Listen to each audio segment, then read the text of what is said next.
5, 4, 3, 2, 1.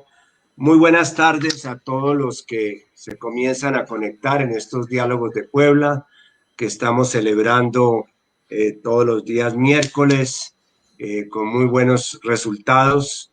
En estos diálogos tenemos la oportunidad de conocer más de cerca a los participantes del Grupo de Puebla. Hoy tenemos el gusto de presentar a Andrés Arauz. Andrés es candidato presidencial en el hermano país del Ecuador. Está en el trance de su campaña. En estos momentos estamos muy pendientes de que el Tribunal Electoral convalide su fórmula que integra con el periodista Rabascal, y hemos querido invitarlo a esta tarde para hablar de hacer algunas consideraciones. Como ustedes saben, Ecuador es un país que recibió un fuerte impulso con Rafael Correa dentro del esquema del socialismo democrático, y conjuntamente con Bolivia, pues Ecuador tuvo las mejores cifras de crecimiento económico, pero no solamente esto, sino que además Ecuador consiguió unas reducciones espectaculares en temas de pobreza, en temas de equidad, y pudo demostrar que se puede combinar la modernidad con la equidad, que no es incompatible tener una buena infraestructura como en efecto la ha tenido en estos 10 años, una espectacular infraestructura, diría yo, en comparación a la región, en materia de aeropuertos, en materia de carreteras, en materia de obras de infraestructura sanitaria, sino también en materia de infraestructura que podríamos llamar del alma, como grandes proyectos en materia educativa, colegios, universidades, centros de conocimiento. Digamos que fue un desarrollo espectacular que yo he sintetizado diciendo que Ecuador vivió la revolución de la autoestima. Hace 10 o 12 años uno iba a Ecuador y los encontraba unos ciudadanos deprimidos, esperando a que alguien les diera un apoyo, que les dieran concesiones especiales en las mesas de negociación internacionales, que les dieran créditos subsidiados. Y durante estos últimos años, los años de Rafael Correa, se despertó realmente todo un entusiasmo por el país. La gente se sintió agradecida, se sintió satisfecha, se sintió orgullosa de ser ecuatoriano, de sus autopistas, de sus becas, de sus posibilidades educativas. Por eso Andrés Arauz representa la Revolución Ciudadana, porque no es solamente un seguidor de Rafael Correa. Yo creo que es de alguna manera uno de los, comillas, productos que ha tenido la Revolución Ciudadana. Andrés hizo su máster en la Universidad de Michigan, tiene un máster en Economía de Desarrollo en Flaxo, un doctorado en la Universidad Nacional Autónoma de México, es decir, es una persona más preparada que un yogur, como decimos, y en esos términos he querido invitarlo a este diálogo. Más tarde esperamos que se pueda sumar el presidente Evo Morales para hablar también de Bolivia, pero empecemos con la situación de Ecuador. Es claro, Andrés, que dentro de los costos que ha producido la pandemia, se habla mucho de los costos sociales y económicos, que son muy altos, por supuesto, de los costos de vida, que son muy lamentables, pero hay un costo que no se ha analizado suficientemente, que es el deterioro de la democracia. Ese poder excesivo que han tenido los presidentes. Algunos se han empoderado en la región y han resuelto dictar medidas de excepción que han limitado la libre movilidad de las personas, su libertad de expresión, e inclusive, como puede ser el caso de Ecuador, se ha llegado a limitar las posibilidades democráticas de competir como alternativas de oposición en un libre juego de partidos y en un libre juego de candidatos. Esto igualmente ha tenido otras manifestaciones igualmente dolorosas, como por ejemplo el tema de la policía. Ahí se nos sumó el hermano Evo. Bienvenido, hermano. Es un placer tenerte acá. Nos Muchas escucha. gracias. Gracias, hermano Samper, presidente. Muchas gracias, hermano Andrés. Muy contento por haberme Hola, invitado presidente. a la charla. Bueno, entonces redondeo lo que venía diciendo, hermano Evo. Estábamos diciendo que Bolivia y Ecuador han tenido una especie de vidas paralelas, porque han sido dos experiencias exitosas de crecimiento, de disminución de la desigualdad, que han podido conjugar la palabra modernidad con la palabra equidad, pero curiosamente en los próximos meses las posibilidades de supervivencia de la democracia estarán en manos de estos dos países, de lo que pueda suceder con el plebiscito en Chile, si se acepta o no una nueva constitución, y tiene muchísimo también que ver lo que pasa en los Estados Unidos con las próximas elecciones que definirán de alguna manera nuestro relacionamiento con los Estados Unidos. Por eso hemos querido invitarlos a este diálogo de Puebla para hablar sobre un tema que no se ha tocado suficientemente, y es cómo este manejo reciente de la pandemia y anterior a él ha de alguna manera deteriorado la democracia. Vemos mandatarios empoderados que han sacado normas de excepción, que han sacado la policía a las calles sin establecer una diferencia entre las personas que tienen un interés agitacional y los que son legítimas propuestas sociales. Han desconocido a los candidatos que se han presentado, y la mayor muestra de esta tragedia es que las dos personas que representan estas dos revoluciones exitosas del socialismo democrático, que son Evo Morales y Rafael Correa, no pueden estar en este momento en sus países porque han sido víctimas de maniobras judiciales para prácticamente dejarlos secuestrados por fuera de los países. Y podríamos agregar el caso de Lula, que fue víctima también de un secuestro judicial para que no se pudiera presentar. Esto no hubiera ocurrido jamás hace 10 o 12 años en la región. Todos los mandatarios progresistas respetaron las reglas de juego, respetaron las sucesiones, respetaron someter a los escrutinios democráticos sus proyectos políticos.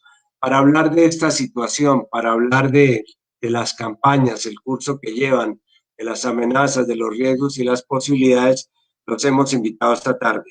Vamos a hacer entonces una metodología porque tenemos 50 minutos. Cada uno de ustedes como invitados del Grupo de Puebla tendrán unos 8 minutos para hacer sus consideraciones iniciales. Yo les voy a mostrar este papelito cuando falte un minuto para que puedan redondear.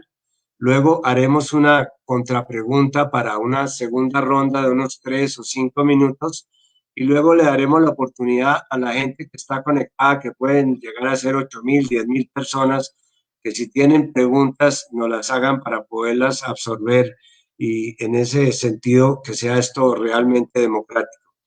Creo entonces que podemos darle en primer lugar la palabra a Andrés, que nos estaba acompañando, para que haga sus consideraciones iniciales sobre para dónde va la democracia, qué podemos hacer para que estas elecciones fluyan, y cuáles cree usted que son los temas, cuáles crees tú que son los temas que en este momento están jugando en la campaña de América Latina y especialmente en los sectores progresistas.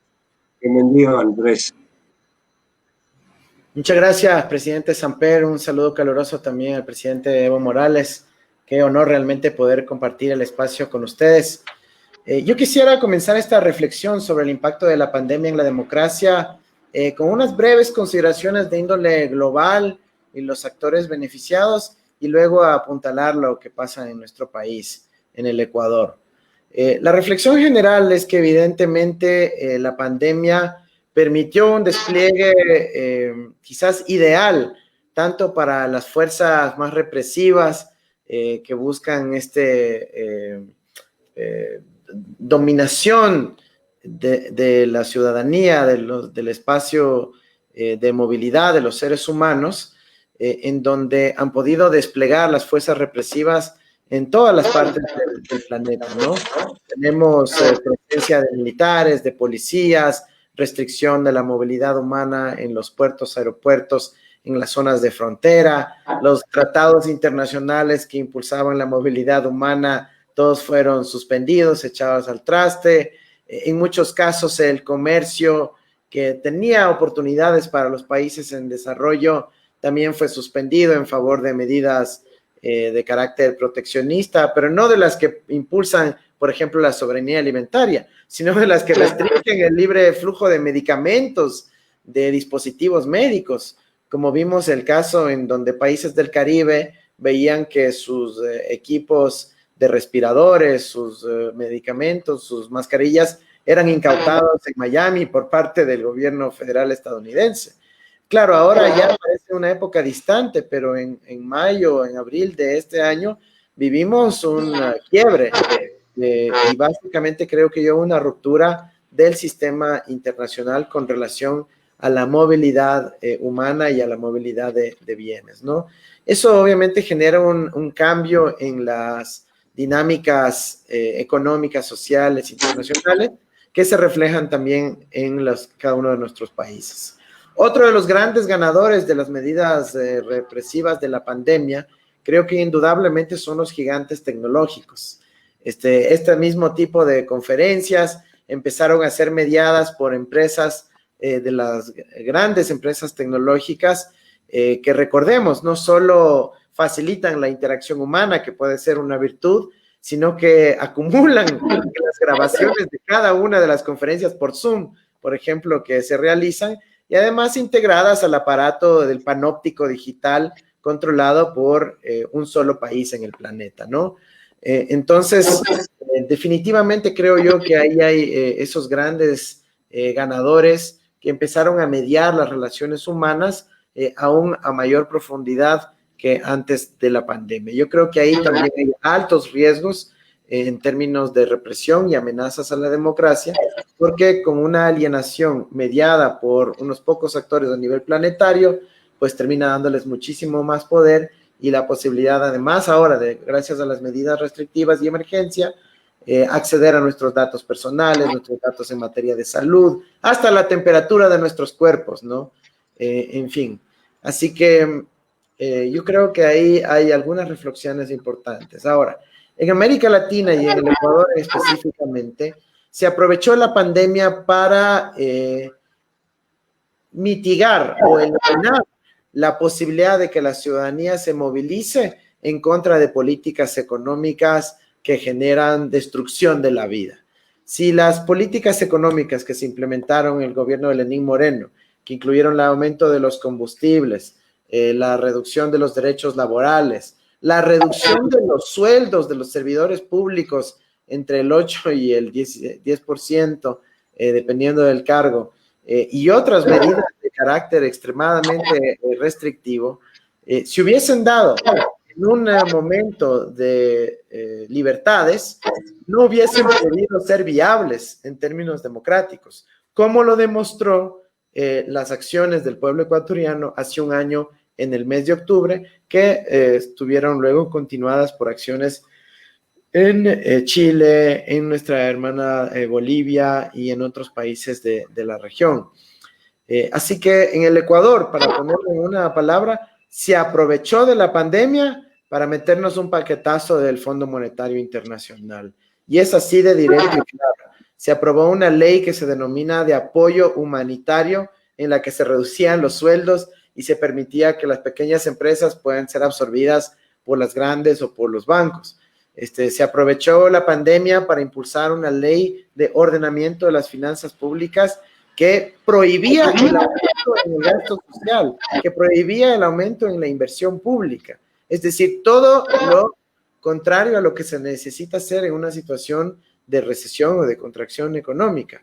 Y finalmente, vimos cómo nuestra instancia electoral, por la pandemia, sacó un régimen excepcional, en donde correctamente decía, bueno, las reuniones de los partidos para elegir a sus candidatos ya no tienen que ser de forma presencial, lo pueden hacer de forma telemática, por Zoom, por WhatsApp o por cualquier otro medio, pero añadieron una excepción que decía que tienen que presentarse personalísimamente ante los delegados del Consejo Nacional Electoral para aceptar la candidatura. Algo que tranquilamente podía haberse hecho con medios telemáticos, con medios informáticos, pero se puso esa excepción a la norma y de esa forma generando aglomeramiento de personas con el único objetivo de impedir la participación de Rafael Correa. A pesar de aquello, Rafael Correa, quien fue victorioso de las primarias de nuestro movimiento político que nos auspicia hoy, Centro Democrático, Lista 1, sí hizo la aceptación personalísima mediante medios telemáticos y mediante firma electrónica, que es un instrumento válido en la legislación ecuatoriana, pero a pesar de ello se han generado todos unos incidentes en donde alegan que supuestamente él no aceptó la candidatura, a pesar de que lo vieron 200,000 personas en vivo y en directo, que él aceptó la candidatura, que no fue ningún impostor. Y luego de eso han venido planteando todo un esquema de proscripción política en su contra. Como no les funcionó eso, sacaron una sentencia express, por cierto, el mismo día que sacaron la sentencia en contra del presidente Morales, para que no pueda ser candidato. Con esa sentencia le quitaron sus derechos políticos. Nosotros, a pesar de aquello, inscribimos el nombre formalmente de Rafael Correa porque es lo que correspondía de acuerdo al procedimiento, y el CNE finalmente sacó una resolución en donde dicen, no, Rafael Correa no puede ser candidato porque hubo una sentencia en su contra que le quitó los derechos políticos y está prohibido de lanzarse. Ahora estamos en el reemplazo del nombre de Rafael Correa por el de nuestro compañero Carlos Rabascal, y pendientes porque ha habido toda una presión de los poderes fácticos para que no se habilite ni siquiera mi nombre o el de Carlos, de una manera proscribiendo a toda nuestra identidad política, lo que obviamente genera dificultades en la pandemia porque la gente no puede expresarse con toda la apertura del caso en las calles, ¿no? Así que esa es la situación actualmente en el Ecuador, y aprovechamos para hacer un llamado a nuestra América, a nuestra Viayala y a todo el mundo de que permanezcan vigilantes de lo que ocurre en el Ecuador para que se permita la participación electoral del progresismo en nuestro país y que no se quiera quitar los derechos democráticos del pueblo ecuatoriano. Muchas gracias, Andrés. Sí, realmente es un llamado oportuno. Es una manera casi que cobarde de ganar espacios democráticos, impedir que el opositor pueda siquiera concursar, siquiera hablar, siquiera hacer valer su nombre en unas elecciones.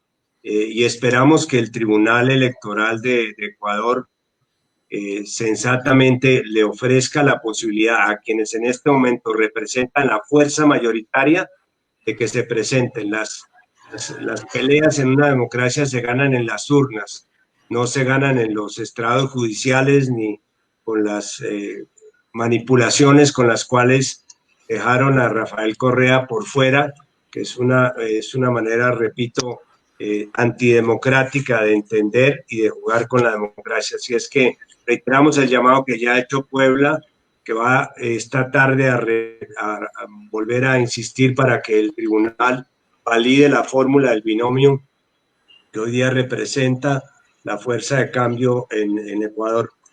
Ahora vamos a pedirle a Evo que nos haga sus consideraciones iniciales. Estamos a 8 días de las elecciones en Bolivia. Hay mucha inquietud, hay mucho sobresalto. De alguna manera no queremos que se vuelva a repetir el mismo episodio que se repitió hace algunos meses, donde prácticamente le quitaron al presidente Evo Morales su triunfo en las urnas, se lo quitaron de las manos, alegando un fraude que nunca se pudo probar, y ahora existe un poco la inquietud de que los mismos que entonces hicieron estas maniobras para desconocer la legitimidad democrática pudieran tratar de volver a hacerlo. Vamos a darle entonces la palabra al presidente Morales para que nos cuente cómo está viendo este panorama y en general cómo ve el panorama de la democracia que se va a jugar todas en Bolivia en las próximas elecciones. Bienvenido, hermano Evo.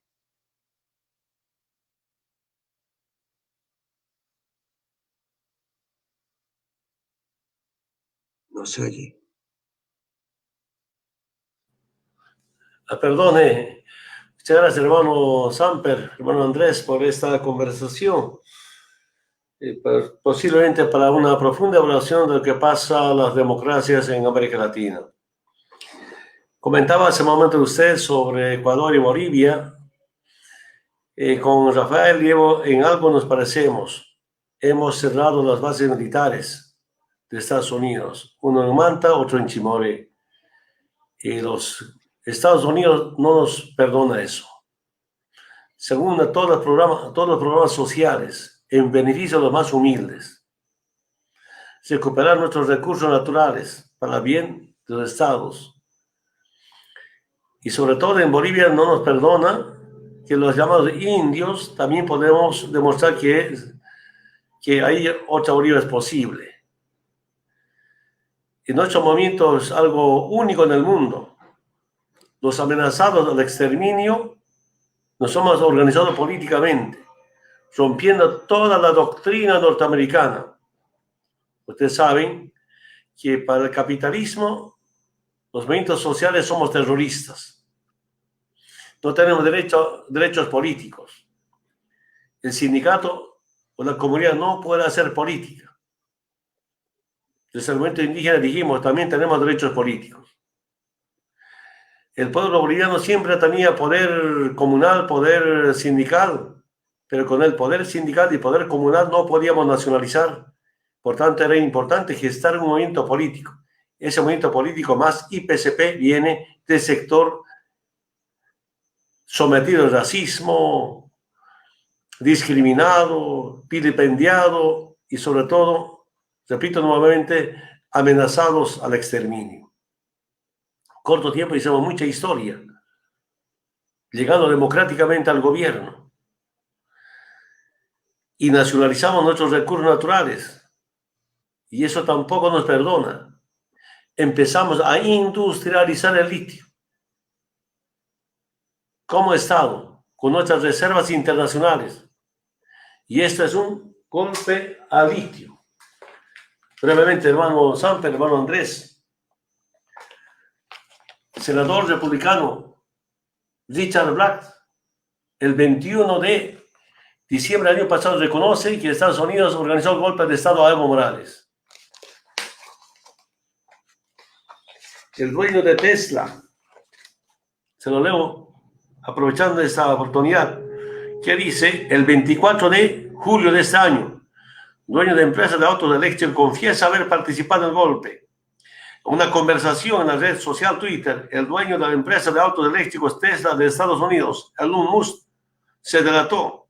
Dijo haber participado en el golpe de Estado en Bolivia, noviembre de 2019, con el objetivo de apropiarse del litio. Le pregunta, ¿sabe que no era lo mejor para la gente? El gobierno de los Estados Unidos organizando un golpe de Estado contra Evo Morales en Bolivia para obtener el litio de allí. Respuesta, nosotros vamos a realizar golpes donde queramos, lidien con eso. Atrevido, prepotente. Y yo siento que la lucha de la humanidad en el planeta es por la defensa de los recursos naturales. ¿Y quiénes son los recursos naturales? ¿De los pueblos o de los imperios? De los pueblos, movimientos sociales bajo el control de su Estado, administración de su Estado, o privados bajo el saqueo de las transnacionales. Nosotros hemos empezado a industrializar litio como Estado, como pueblo. Y Medalito me ha explicado, quiero que sepan, yo dije, aquí no entra Estados Unidos. Y sí, algunos acuerdos con Europa, con China, por razones de mercado. Y hemos demostrado que estamos avanzando, ahora todo paralizado. El Occidente no quiere que los latinoamericanos demos el valor agregado a nuestros recursos naturales. Solo nos quieren para que nosotros garantizamos la materia prima. Este es el tema de fondo. Repito nuevamente, con una lucha democrática, una lucha pacífica, ganamos las elecciones 2005, 2006, nacionalizamos. Casi en 20 años de neoliberalismo, ¿cuánto era la renta petrolera? 3.000 millones de dólares. Después de que nacionalizamos, 2006 a 2000, 18, 13 años, 38.000 millones de dólares de renta petrolera. En 180 años, de 1825 a 2005, ¿con cuánto de PIB nos dejaron? 9.500 millones de dólares. Año pasado, 22 de enero, Día del Estado Plurinacional, dejé con 42.000 millones de dólares del PIB. Cambio profundo. Eso hicieron los indios.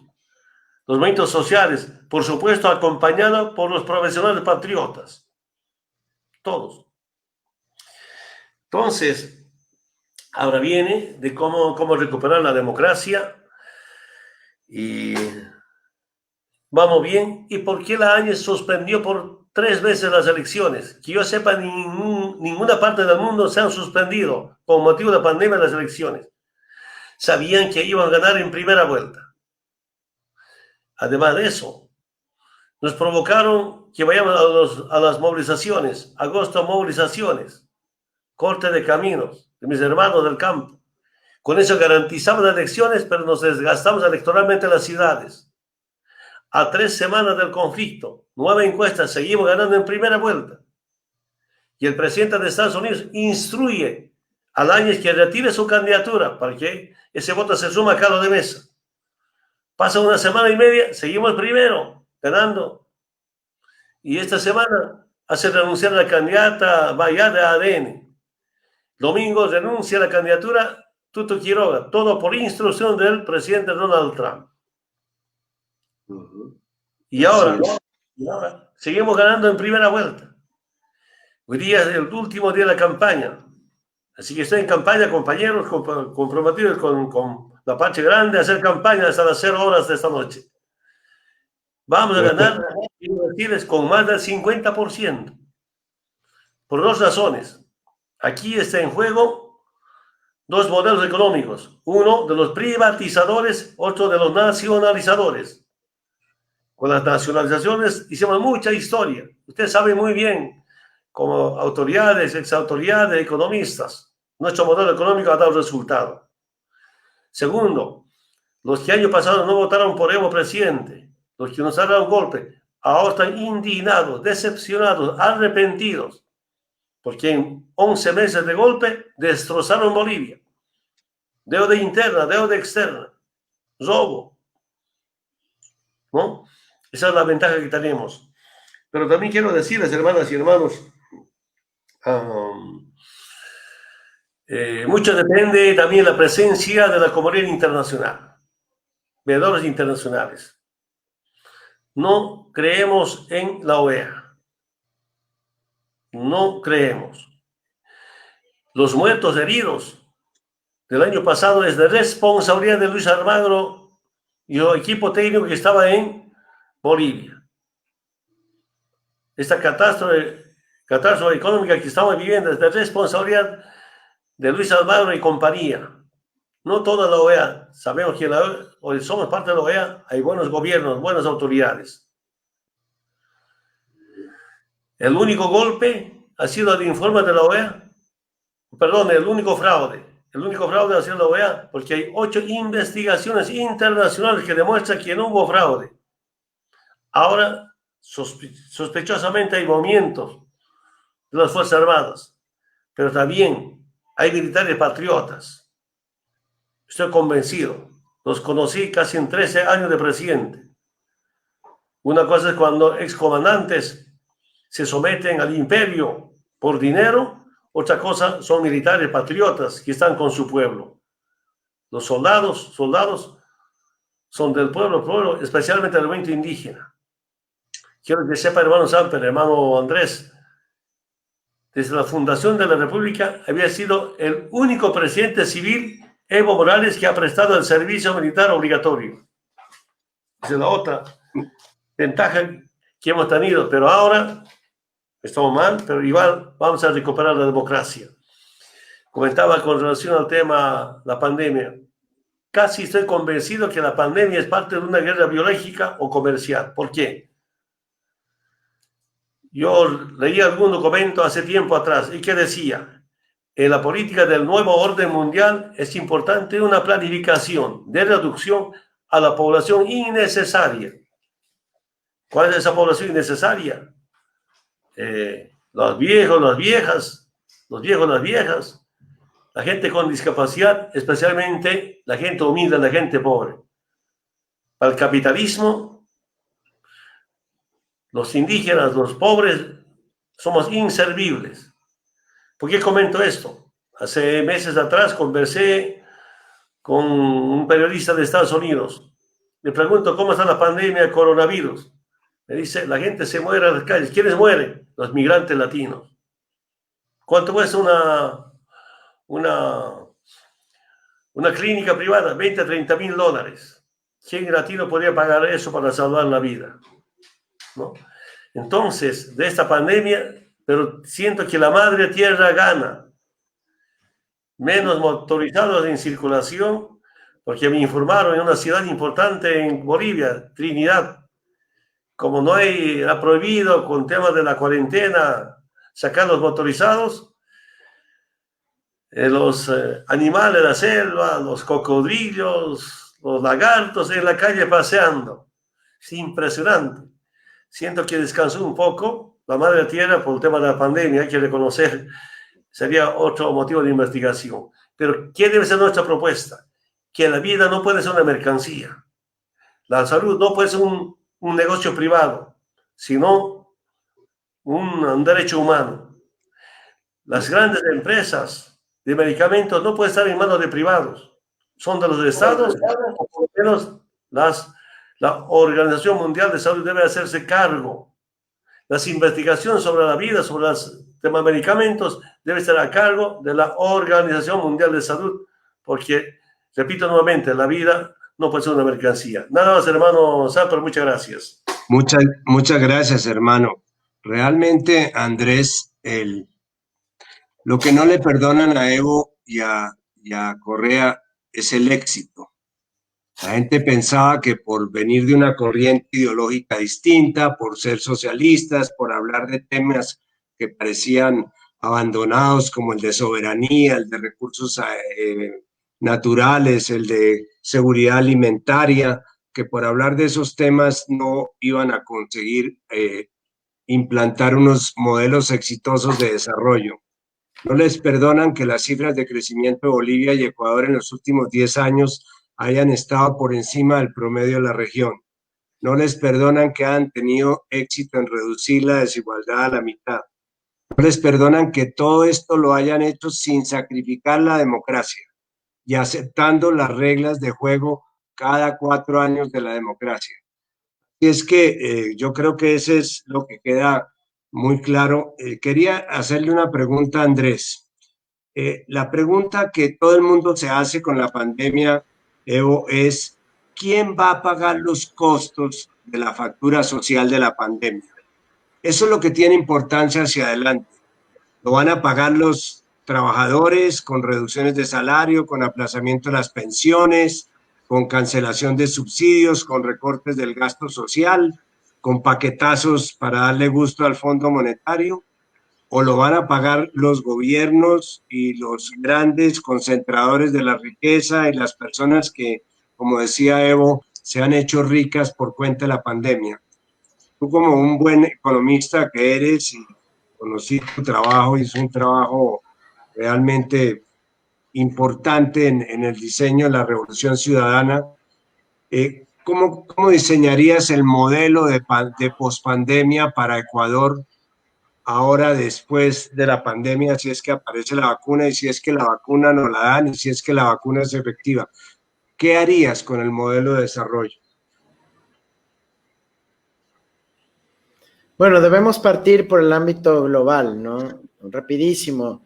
En el mundo, cuando empezó la pandemia a generar los principales efectos de básicamente parálisis económica generalizada, tuvimos que los grandes bancos centrales de los 5 países más poderosos del planeta en materia monetaria, Estados Unidos, el Banco Central Europeo, Japón, Canadá, Suiza y el Reino Unido, 6, emitieron en conjunto más de 10 billones de dólares, en inglés sería trillion, ¿no?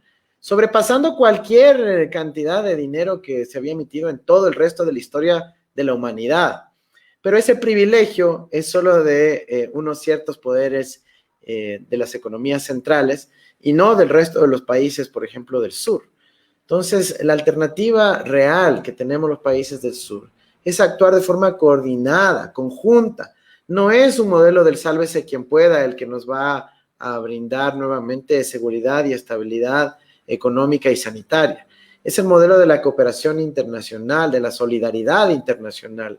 Y los instrumentos son los derechos especiales de giro del Fondo Monetario Internacional, que es una moneda mundial que casi nadie la conoce, que se creó en 1969 y que se le distribuye equitativamente a todos los países del planeta, sin deuda, sin endeudamiento. Eso es lo que se necesita ahora en un shock planetario como el tema de la pandemia.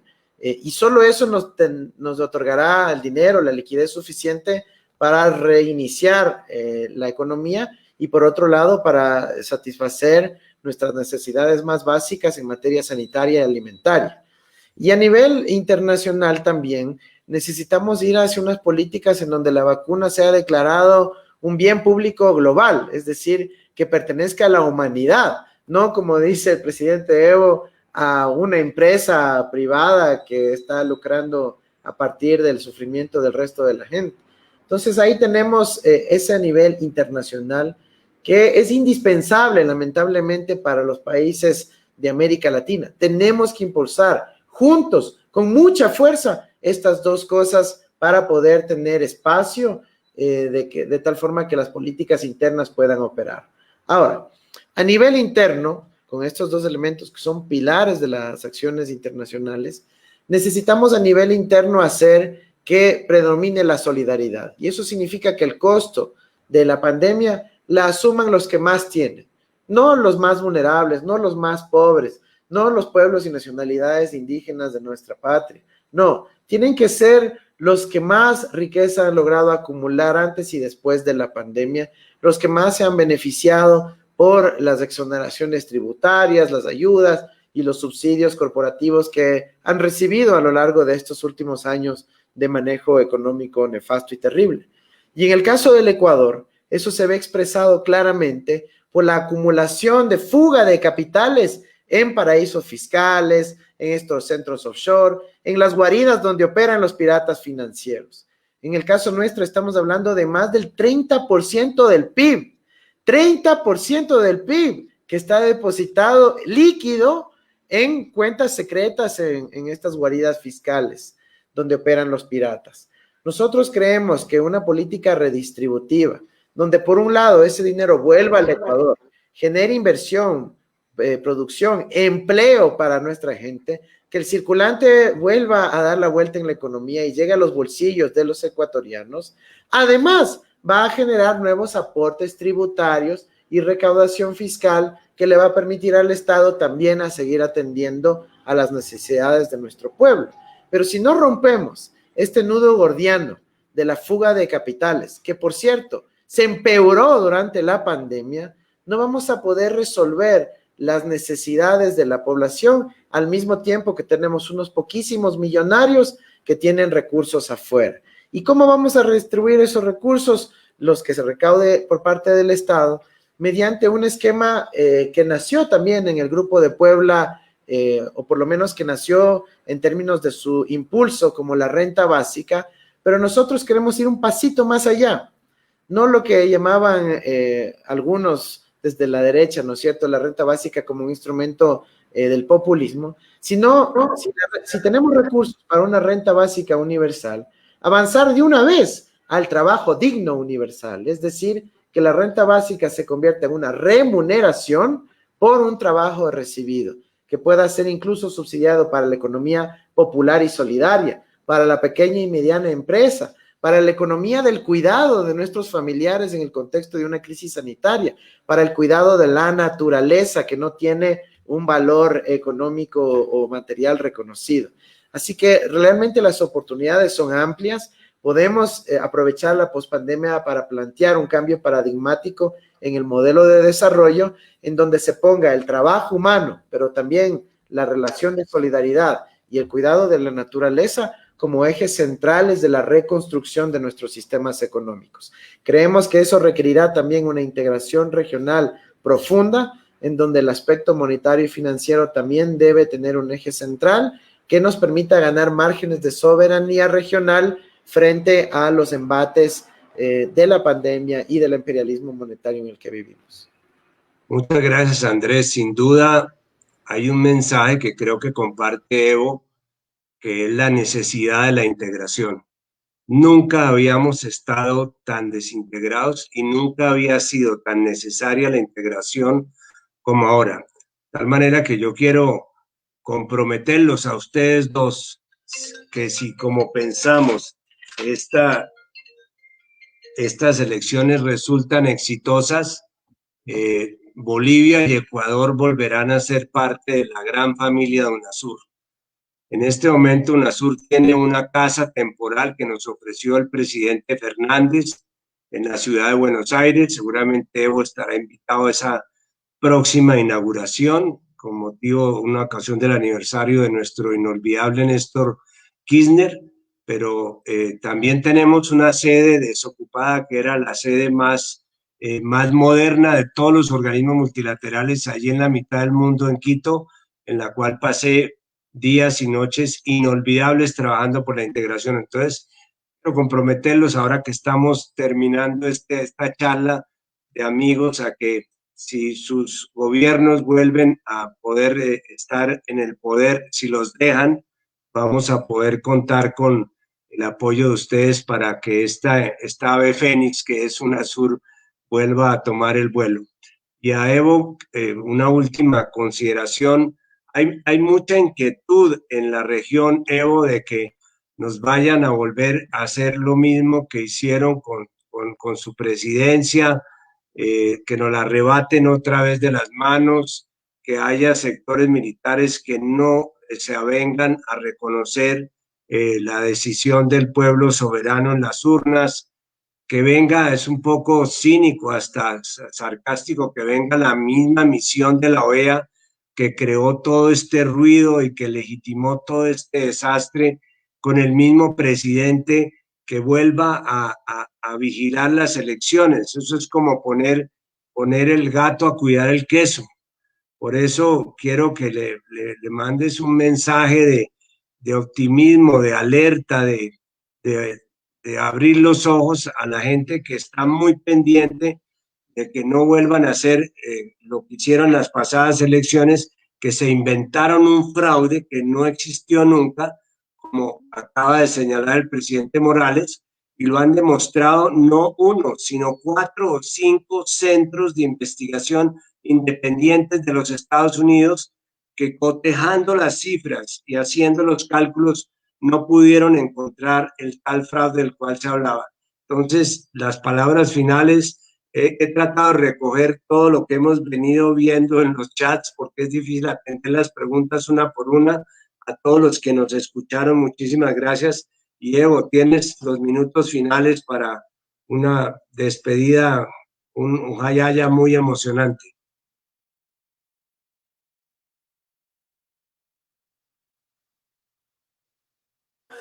Muchas gracias, hermano Samper. De verdad que todavía intentan algunos grupos no respetar las elecciones, los resultados. El movimiento al socialismo, instrumento político por la soberanía de los pueblos, va a respetar los resultados de las elecciones. El pueblo va a defender la democracia. El pueblo siempre luchó por la democracia pacíficamente. Otra vez, el pueblo pendiente de los resultados, pero estamos seguros que vamos a ganar con más del 50%. Porque lo que está pasando en este momento es como estaría pasando en 2005. Las encuestas de 2005 decían que el Evo más va a ganar con 33% y el Podemos Truto 30%. 2005 ganamos con 54%.